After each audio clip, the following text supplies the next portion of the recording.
एक आहे, कुठलं तरी आणखीन काय नाव है, टूलिप स्लीव्स। ओके, एक के ऊपर एक रैप होता है, इसको रैप स्लीव्स भी बोलते हैं। ये स्लीव आने के लिए हमें सगळ्यात पहिल्यांदा आम्हाला मास्टर स्लीव येणं गरजेचं आहे। मास्टर स्लीव असेल तरच ही स्लीव येते। हे स्लीव घे, अलीकडे येतो। या स्लीवला कापड लागतं, या स्लीवला कापड लागतं 1/2 मीटर आणि डबल कलर मध्ये घेता येते। अपोजिट कलर मध्ये याचा प्लॅन आउट सिक्वेन्स घेता येतो। कलर कॉम्बिनेशन डिझायनिंग मध्ये त्याचा सिक्वेन्स मध्ये खूप मोठ्या प्रमाणात वापर होतो।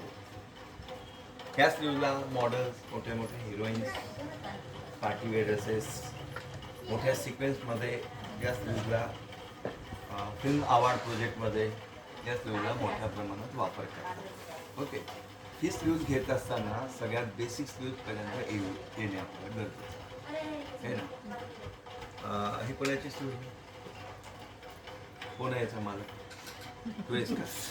कामाची तुझ्या? नाही ना, हां ठीक आहे। बघ इकडे पण डबल कपड्यावर काढ। कपडा सिंगल जरी पेपर कटिंग केला पण कपड्यावर डबल घ्या। इकडचा एक पोर्शन आणि इकडचा एक पोर्शन। आणि ही स्लीव्ज 80% चुकते,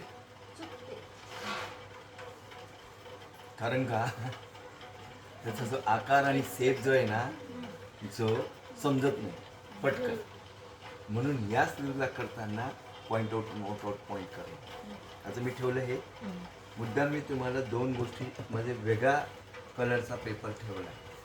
ओके, चॉक